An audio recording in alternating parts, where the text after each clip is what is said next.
ইয়া রাসূলুল্লাহ হাবিবাল্লাহ আমি গুনাহগারকে আপনার গোলাম হিসেবে কবুল করে না। ইয়া রাসূলুল্লাহ হাবিবাল্লাহ আপনি আমার জন্য দোয়া করেন আমি যেন মুত্তাকি হতে পারি, আমি যেন 5 ওয়াক্ত নামাজি হতে পারি, আমি যেন মুমিন মুমিনা হতে পারি, আমি যেন আল্লাহ পাকের রাস্তায় চলতে পারি। ইয়া রাসূলুল্লাহ হাবিবাল্লাহ আপনি দোয়া করে, কেননা সবার দোয়া মিস হতে পারে। ইয়া রাসূলুল্লাহ আপনার বলাটা মিস হবে না। আর আপনি রহমাতের নবী, দয়া নবী, শুনেছি ইতিহাস আপনার দরবার থেকে কেউ কোনোদিন ফিরে যায় না।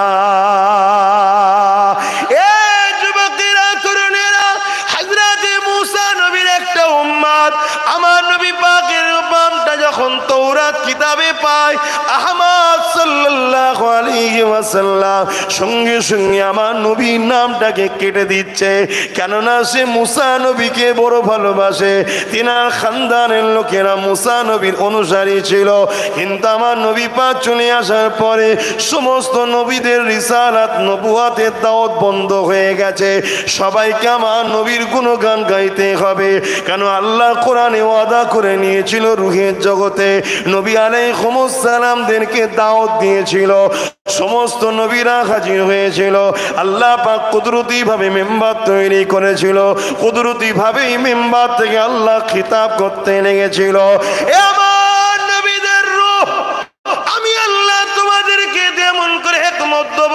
ওয়াইদা খাযাল্লাহু মিসাকান নাবিয়িনা লামা আতাইতুকুম মিন কিতাবি ওয়া হিকমা আমি তোমাদেরকে কিতাবও দেবো, জ্ঞানও দেবো, হিকমত দেবো।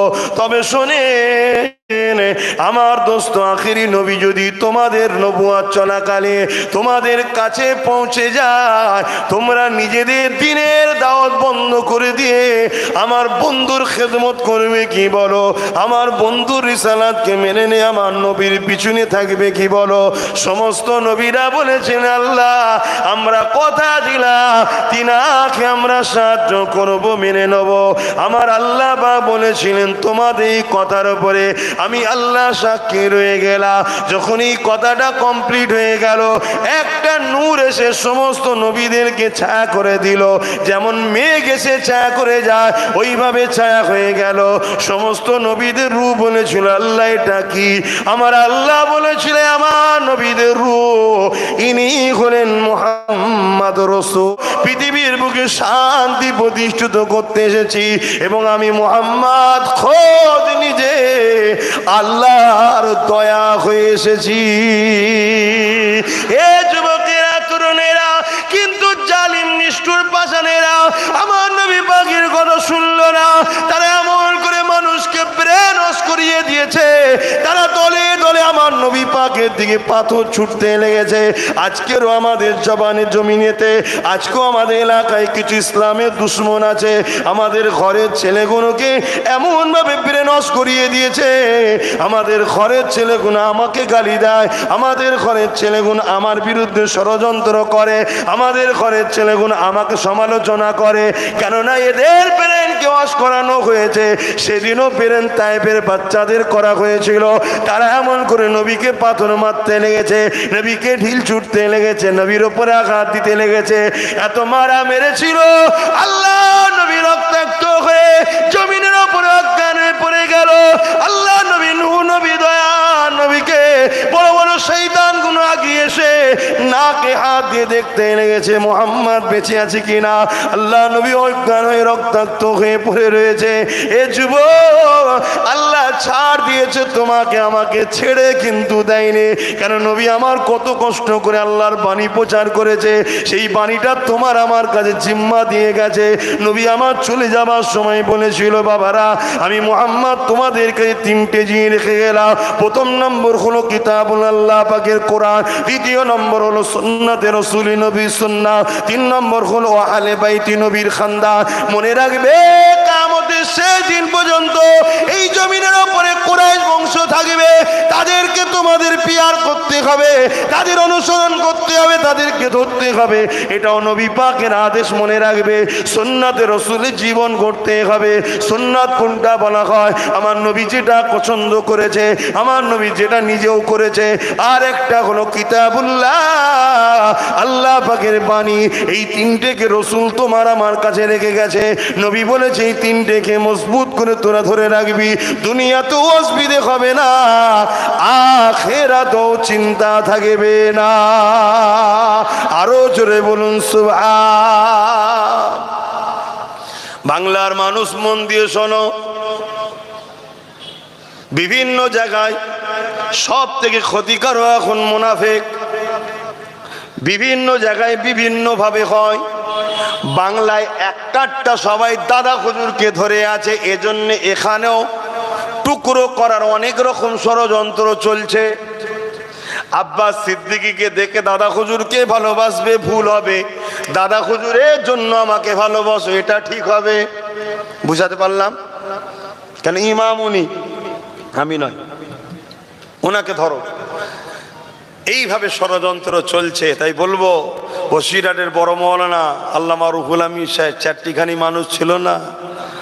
হাদিসের হাফেজ ছিল। হাদিসের হাফেজ বোঝো, কোরআনের হাফেজ তো বুঝি আমরা, অনেক রয়েছে। হাদিসের হাফেজ সনদ সহ লক্ষ লক্ষ হাদিস তেনার মুখস্থ ছিল, অনর্গল পড়তে পারতেন, অনর্গল বলতে পারতেন। জোরে বলুন সুবহানাল্লাহ। আমরা তো শুধু হাদিস বলছি, উনি সনদ সহ হাদ্দাসানা অমুক, হাদ্দাসানা অমুক, হাদ্দাসানা অমুক, হাদ্দাসানা, অর্থাৎ রাবীদের নাম কে কার থেকে পেয়েছে, কে কার থেকে পেয়েছে, কে কার থেকে পেয়েছে, কে কার থেকে পেয়েছে, এইভাবে সাহাবা রসুল থেকে পেয়েছে, এটাকে সনদ বলা হয়। এই সনদ সহ লক্ষ লক্ষ হাদিস মুখস্থ ছিল। একটা হাদিস এমনি মুখস্থ করা তো অনেক সহজ রে ব্যাপার। সনদে কার কতজনের পরে কে কার থেকে পেয়েছে নামগুলো মনে রাখা কি সহজ ব্যাপার? হ্যাঁ, তাহলে কত বড় হাস্তি আল্লাহ করেছে। তারপরেও তিনি দেখেছে, নবী বলেছে তিনটে জিনিস রেখে গেলাম, ও আহলে বাইতে আমার আহাল। তাই দাদা হুজুরের কাছে গিয়ে বসেছে, হুজুর আমাকে মুরিদ করেন। কথা কিছু বুঝছেন না, বোঝেন? নিজরে বলুন সুবহানাল্লাহ। আতে বাপ, আমার নবী পাক অনেক কষ্ট করেছে এই দিনের জন্য, সেই দিন আমাদের কাছে রেখে গেছে। আমাদেরকে দেখতে হবে, আমাদের দিনের হিফাজত করতে হবে। আমরা তখন হিফাজত ছেড়ে দিই, আমার কওমের ভাই, আমার ঘরের ছেলে, আমরাই তো দিনের সবচেয়ে বড় ক্ষতিকারক হয়ে গেছি। মিডিয়াগুলো খোলার উপায় আছে? মিডিয়ার দিকে তাকাবার উপায় আছে? হ্যাঁ, আরে জালিম দাজ্জাল কিছু মিডিয়া আছে, তারা তো ভুল মেসেজ ছড়াবে, কিন্তু আমার কওমের 2 জন 4 জন 20 জন অন্যায় করবে, আর সেইটাকে সামনে রেখে পুরো কওমটাকে গাল দিয়ে যাচ্ছে। সমাজে হচ্ছে না, হয় না? তা আমি আপনাদের বলবো, কেন ভুল রাস্তায় যান? ভুল করবেন কেন? কেউ আপনাকে ধোকা দিল, লোভ লালসা দিলে, টাকা লে, গাড়ি লে, বাড়ি লে, হ্যান লে, আমি আছি তুই আছিস, কোনো চিন্তা নেই, আমি তোকে দেখবো চ। আর তার জন্য তুমি অন্যায় ভুল ভ্রান্তি করলে, তুমি তো নিজে যা হবার হলো, তোমার জন্য পুরো ইসলামকে আজকে বদনাম করা হবে। ঠিক না বে ঠিক গো ভাই? এই জন্যে বলি, আমার নবীর উম্মতেরা একটু বুঝে পা ফেলো, একটু দেখে শুনে পা ফেলো। মনে রাখবে, এই যুগে অনেক আমাদের উপরে জুলুম অত্যাচার হয়েছে, আর আল্লাহ আমাদেরকে বারবার কারো না কারো একটা ওসিলাতে আল্লাহ আমাদেরকে বাঁচিয়েও দিয়েছে। জোরে বলুন সুবহানাল্লাহ। এই ভারতবর্ষের জমিনে হতভাগা আকবরের অত্যাচারের হাত থেকে মুজাদ্দিদ আল-পেশানির ওসিলা আল্লাহ বাঁচিয়েছিল। জোরে বলুন সুবহানাল্লাহ। কথা বুঝে আসছে? আর একবার দরুদ শরীফ, আল্লাহুম্মা সাল্লি আলা। আজান কটায় হবে? জামাত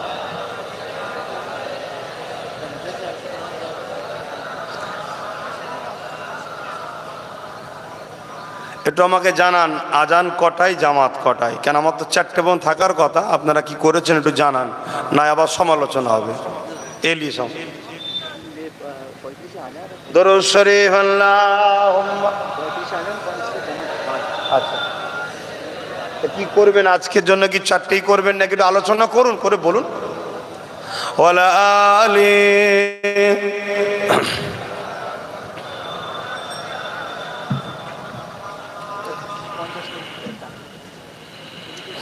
বারে বারে ভাবি একা বসে নিরালাই রে, পাখি হলে উড়ে যেতাম সোনার মদিনায় রে, সোনার মদিনায় রে। বলো না যুবকরা, মদিনা শরীফে যাবে তো নাকি? শখ আছে তো নাকি? আল্লাহকে সাক্ষী রেখে বলো যে আল্লাহ এবছরে গত বছরে যা ইনকাম হয়েছিল তা থেকে 1 লাখ বেশি দাও, এবছরই ইনশাল্লাহ চলে যাব। বলো ইনশাল্লাহ।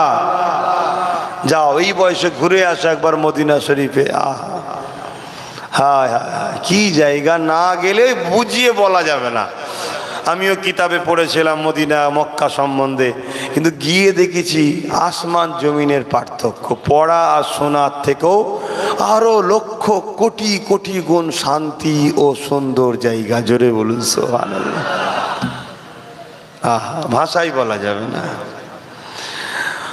বারে বারে ভাবি একা বসে নিরালাই রে, পাখি হলে উড়ে যেতাম সোনার মদিনায় রে, সোনার মদিনায় রে। বুলবুলিরা কথা যাও উড়ে যাও কোথায় রে, আমার সালাম পৌঁছে দিও নবীজি রোজায় রে, নবীজি রোজায় রে। বারে বারে ভাবি একা বসে নিরালাই রে,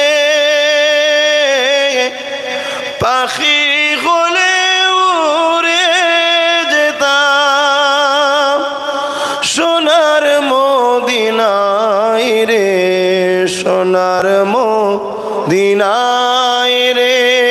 রহম করো ও গো আল্লাহ, ও হিদায়াময় রে, পাই যেন নবীর সাবাব, নবী মুস্তাফায় রে, নবী মুস্তাফায় রে। বারে বারে ভাবি একা বসে নিরালাই রে, পাখি হলে উড়ে যেতাম সোনার মদিনায় রে, সোনার মদিনায় রে। আল্লাহুম্মা সাল্লি আলা। আচ্ছা,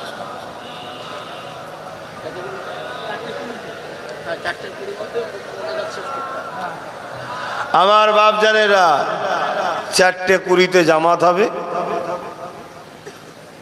4টে পর্যন্ত আলোচনা।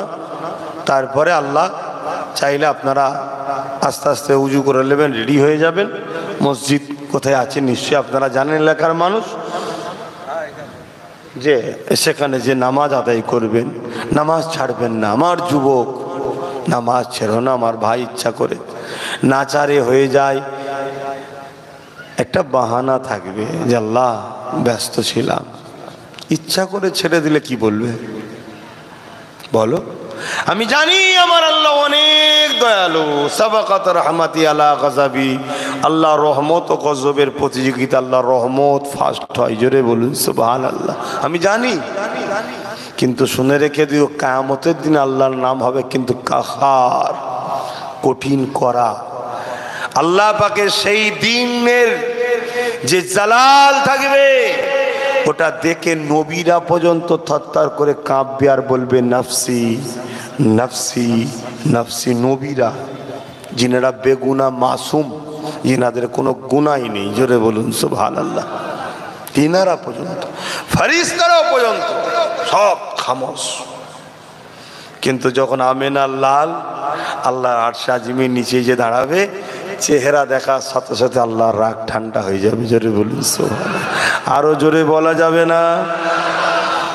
কি নিয়ামত করেছেন আল্লাহ আপনি। আজানটা হয়ে যাক।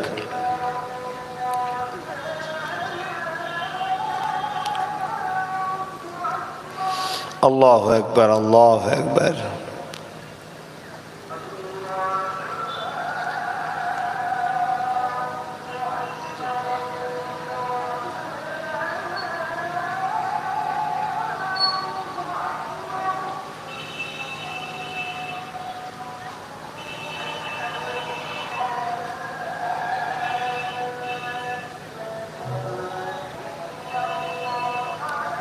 আশহাদু আল্লা ইলাহা ইল্লাল্লাহ।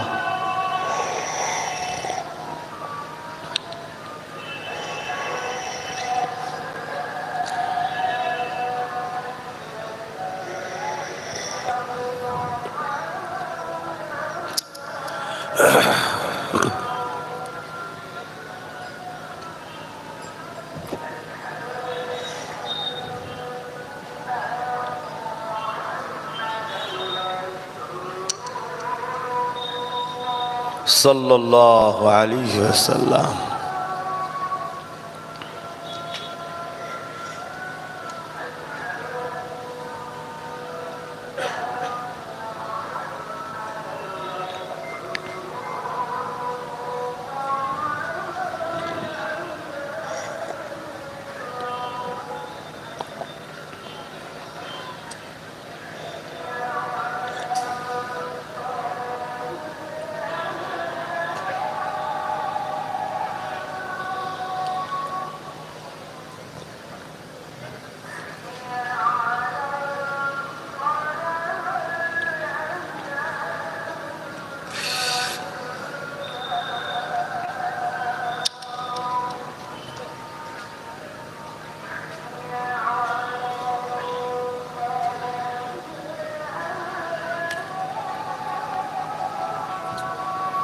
লা হাওলা ওয়ালা কুওয়াতা ইল্লা বিল্লাহ।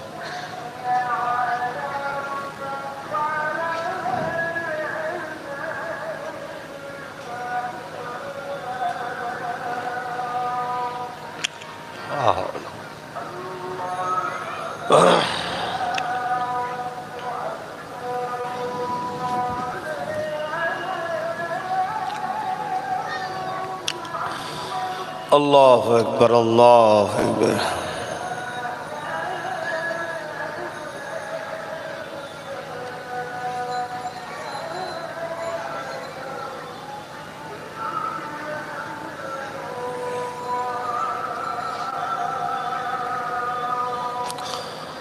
اللهم رب هذه الدعوة التامة الصلوات القائمة آت محمد الوسيلة الفضيلة وبعثه مقاما محمودا الذي وعدته وارزقنا الصفا يوم إنك لا تخلف الميعاد. لا إله إلا الله. درود شريف. اللهم صل على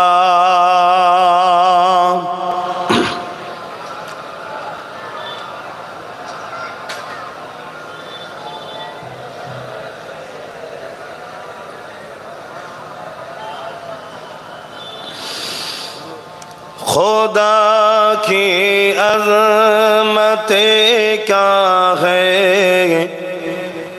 محمد مصطفیٰ جانے مقام مصطفیٰ کیا ہے محمد کا خدا جانے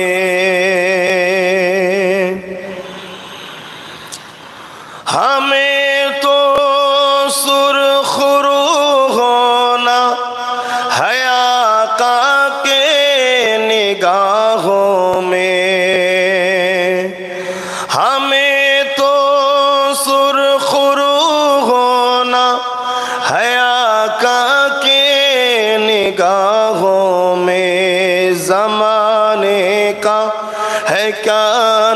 नासिर बुरा जाने भला जाने खुदा की अज़मतें क्या है मोहम्मद मुस्तफा जाने।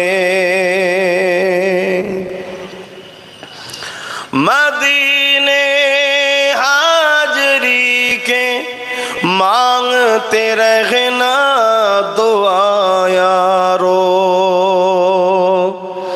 मदीने हाजरी के मांगते रहना दुआ यारो। अशर होगा या नहीं होगा नबी जाने दुआ जाने खुदा की अज़मतें क्या है मोहम्मद मुस्तफा जाने। अल्लाहुम्मा सल्ली अला सय्यदना मौलाना मुहम्मद व अला आलि सय्यदना। আমার আব্বা জানেরা ভাইরা, আখরি জামানা দুনিয়া শেষের দিকে, শুরুর দিকে নয়। নানা রকম ফিতনা বেরোবে। সব থেকে বড় ফিতনা আল্লাহ নবী বলেছে দাজ্জালি ফিতনা। কানা এক চোখে হবে, যে নিজেকে খোদা দাবি করবে, মরা মানুষগুলোকে জিন্দা করবে। আল্লাহ নবী বলবেন মুরব্বীদের কবরের কাছে লিজে বলবে অমুকের দাদু ওঠো, কবর ফেটে লোক বেরিয়ে পড়বে। নবী বলবে শোনো, ওটা তোমার দাদু নয়, তোমার দাদুর সুরাত ধরে বদমাই জেন গুলো দাঁড়াবে, তাকে খবরদার মেনে লিও না। আল্লাহ নবী বলেছে মানুষকে খরিদ করবে, কিনবে, সোনা দেবে, হিরে দেবে। আজকে আমাদের ছেলেগুলো তো 500-1000-এ বিক্রি হয়ে যাচ্ছে। সোনা হিরে দিলে কি হবে আল্লাহ পাক ভালো জানে। তবে এখন থেকে তওবা করো, বেশি বেশি হালাল ইনকাম করো। হালাল ইনকাম করাটাও ইবাদত, জোরে বলুন সুবহানাল্লাহ। আর হারাম ইনকাম করা, হারাম খাওয়া জাহান্নামে যাওয়ার জন্য যথেষ্ট। হালাল ইনকাম করো, তাতে ডাল ভাত হয় ডাল ভাত, আর যদি মার্সিডিজ চাপাই তো মার্সিডিজ, হালালের ওপরে, হারামে নয়। লোভ বড় পাপ, আর পাপে মৃত্যু। মনে রাখবে লোভ বড় খারাপ জিনিস। 2-10 বছর নাই ফুর্তি করবে, 2-10 বছর বাসাই করবে, ফুর্তি করবে, আরাম আয়েশে কাটাবে, পুলিশও কিছু বলবে না, কেউ কিছু বলবে না। কিন্তু আল্লাহ তো দেখছে, জুলুমের বিচার আল্লাহ অবশ্যই করে থাকেন। তাই খবরদার আমার ভাইরা, আমার যুবকরা, নিজেদের মডেল মোহাম্মদ রসুলকে মানো, অন্য কাউকে নয়। আমার নবীর ধরো, আমার নবীকে ধরো, দুনিয়াও পাবে আখেরাতও পাবে। কিভাবে সাহাবারা ধরেছে দেখো। আর বাংলার মানুষ, তোমাদের জন্য সব থেকে উত্তম সহজ রাস্তা হলো মুজাদ্দেদ জামান দাদা হুজুরকে ধরো, জোরে বলুন সুবহানাল্লাহ। এখন নানা রকম ভাবে পৃথিবী জুড়ে আমাদের সব থেকে বড় দুশ্মন এখন হয়ে দাঁড়িয়েছে আমেরিকা নয়, ব্রিটেন নয়, ফ্রান্স নয়, আমাদের সব থেকে বড় মুনাফেক এক দুশ্মন হয়ে দাঁড়িয়েছে একদল ছদ্মবেশী, দাড়িওয়ালা, টুপিওয়ালা, নামাজি, রোজাদার, হাজি, পীর সাহেব, দাবিদার। তারা সব থেকে বড় দুশ্মন হয়ে দাঁড়িয়েছে। কেন? যে পাওয়ার দ্বারা আমরা বারবার জিতি, ওই পাওয়ারটাকে তারা কমিয়ে দিচ্ছে, সরিয়ে দিচ্ছে।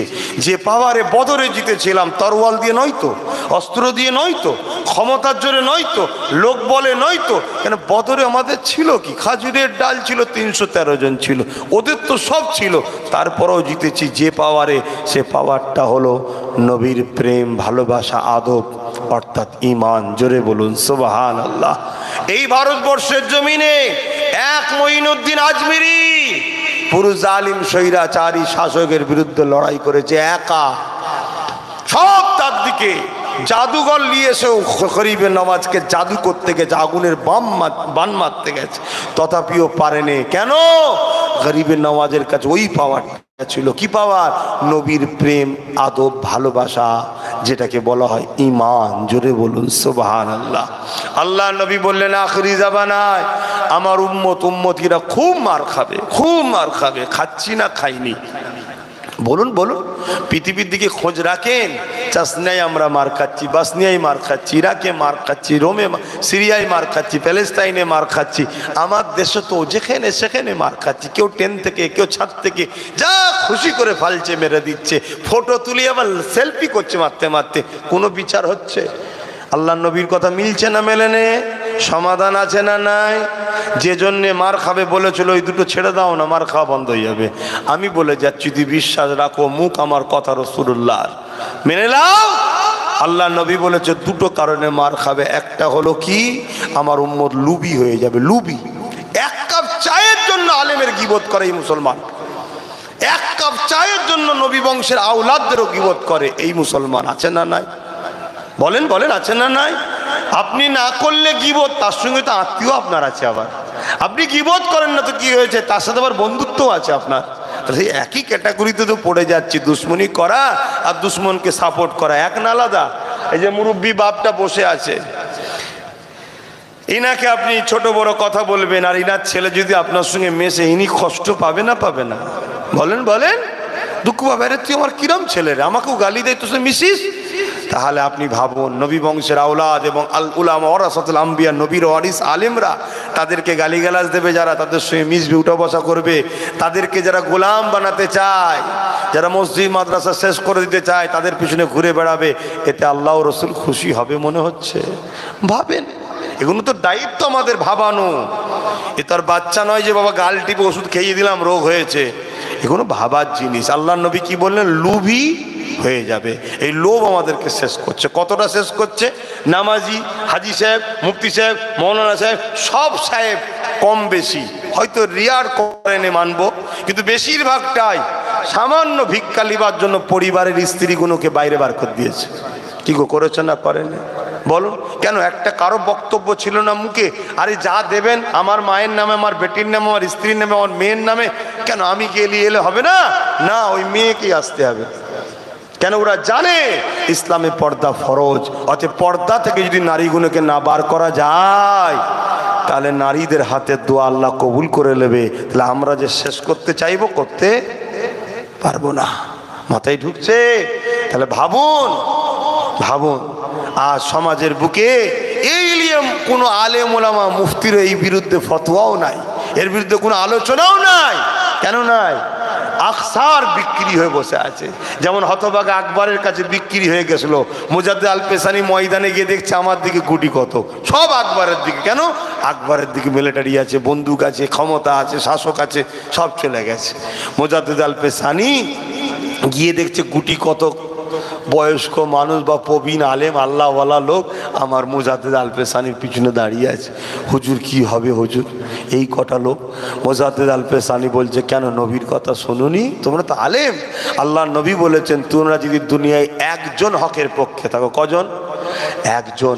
আর পৃথিবীর সবাই যদি মিথ্যাতে এক হয়, অন্যায় এক হয়, জুলুমে এক হয়, শয়তানিতে এক হয়, মনের মধ্যে বিশ্বাস রেখো বিজয় তোমারই হবে। তুমি এক তো কি হয়েছে, তোমার একার ওপরই আল্লাহ সাহায্য আসবে। জোরে বলুন সুবহানাল্লাহ, আরো জোরে বলে।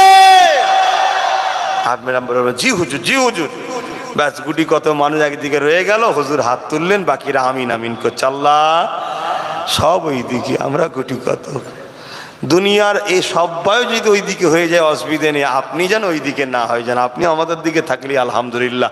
আল্লাহ বেশাক আপনি আমাদের দিকে সাহায্য করুন। আল্লাহ সাহায্য শুরু হয়ে গেল, বিশাল তুফান আসলো, বিশাল তুফান হুজুরের মাথার উপর দিকে, সাথীদের মাথার উপরে। এই তো ভারতে ঘটেছে রে বাবা।